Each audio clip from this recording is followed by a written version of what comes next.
France 24 Chief International Affairs Editor Robert Parsons. Rob, it seemed 24 hours ago like the election of Alexander Prokopchuk, that former Russian Interior Ministry general, seemed like a done deal. It looked rather like it, and certainly that's what many of the delegations to Interpol were saying, including the British. But something happened in the last 24 hours to turn things around, and in part I think it was US pressure and the threat from some countries, for instance Lithuania, that they would pull out of Interpol if the election of Mr. Prokopchuk went ahead. But the key obviously is the United States. Who pays for Interpol?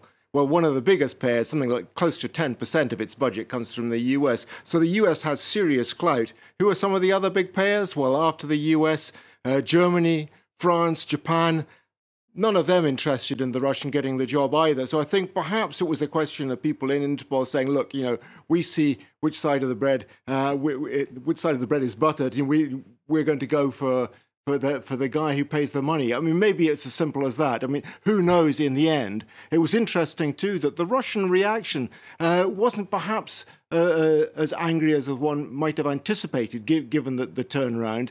And perhaps the Russians have said, well, perhaps later in a year's time, when the really important job at Interpol comes up for the Secretary General, perhaps that's something we can go for seriously this time and just forget about the presidential role, which is more ceremonial. That's right. The president's role is more ceremonial than the Secretary General. Yeah, and that could turn out to be important. I mean, it's early days yet. Maybe I'm reading too much into this, but maybe something has been going on behind the scenes, and the Russians are putting their eggs in the Secretary General basket now, a much more influential position. But maybe it is simply that at this stage, a majority of countries who are members of Interpol, and there are now 194 of them, simply see Russia as not being the sort of responsible country you want to hold the presidency.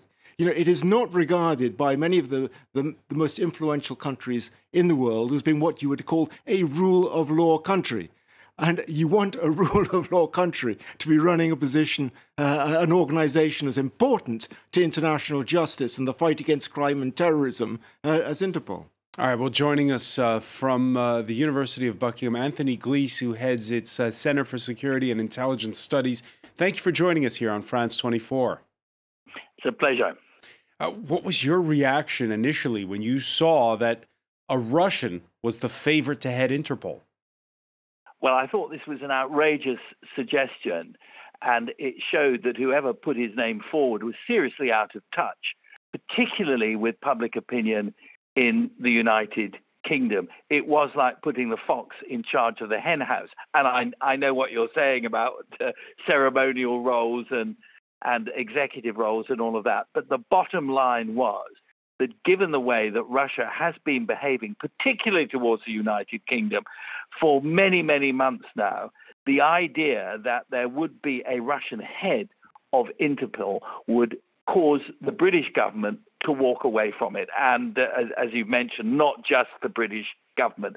The institution would collapse, and many people would say it deserves to collapse in any case, given what happened in Beijing to a previous Interpol head. So it was the credibility of the institution, the credibility of the organization, and I don't think it will ever countenance a Russian head in any capacity, ceremonial or otherwise. Yeah, one of the big remits for Interpol is issuing those red notices that tell various policing agencies around the world to apprehend people who are moving across borders who are of interest to specific countries. And Russia had been accused of abusing the red notice system. How do you change it? Well, I think there is some misconception about what the red notice system is. It isn't actually an international arrest warrant. It's a notification to a national police and security agency that a particular individual may be wanted by another member of Interpol. But it is not an arrest warrant, and it certainly does not indicate a willingness to extradite somebody. Interpol and Europol are repeatedly confused with each other, but they are very different. The European arrest warrant that is a very effective lawmaking tool, and that does put a duty on the arresting country to facilitate quickly the extradition of the individual wanted by another member of Europol. That's a serious piece of paper. These red notes, whatever they are, they count for far less. What they can do is stigmatize people. Those who are subject to them will feel persecuted, rightly or wrongly, by the government, by the national police agency that has issued them.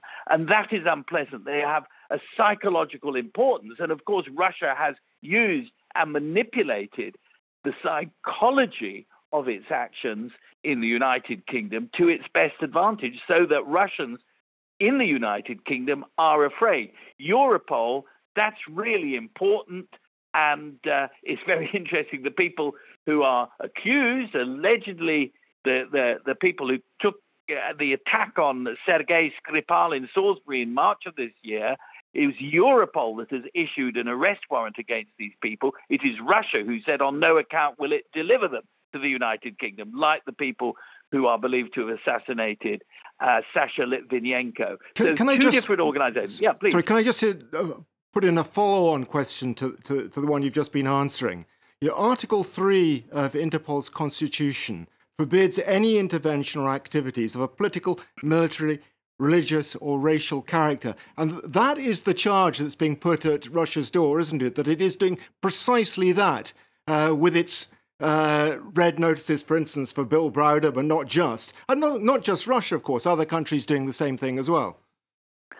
Well, I think this is right. And your previous interviewee said, well, the Russians weren't too upset about this. My understanding is that the Russian media actually have reacted very badly to the decision to appoint a South Korean and have talked about Russophobia. So it is seen as a blow at the Kremlin. But the fact of the matter is that unfortunately, and it could be our own fault in the West for failing to give the hand of friendship to Russia over the past 10 years when it was merited. I couldn't comment on that. But the fact of the matter is today, we, particularly in the United Kingdom, regard Russian action as essentially hostile, as adversarial.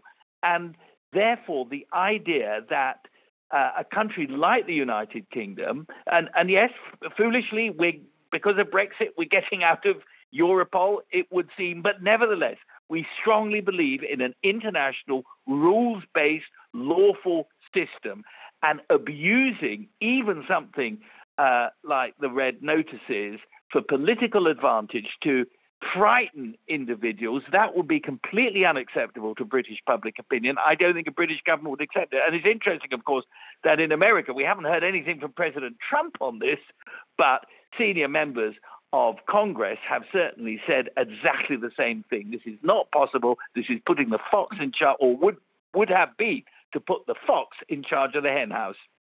Anthony Glees of the University of Buckingham, many thanks for joining us here on France 24.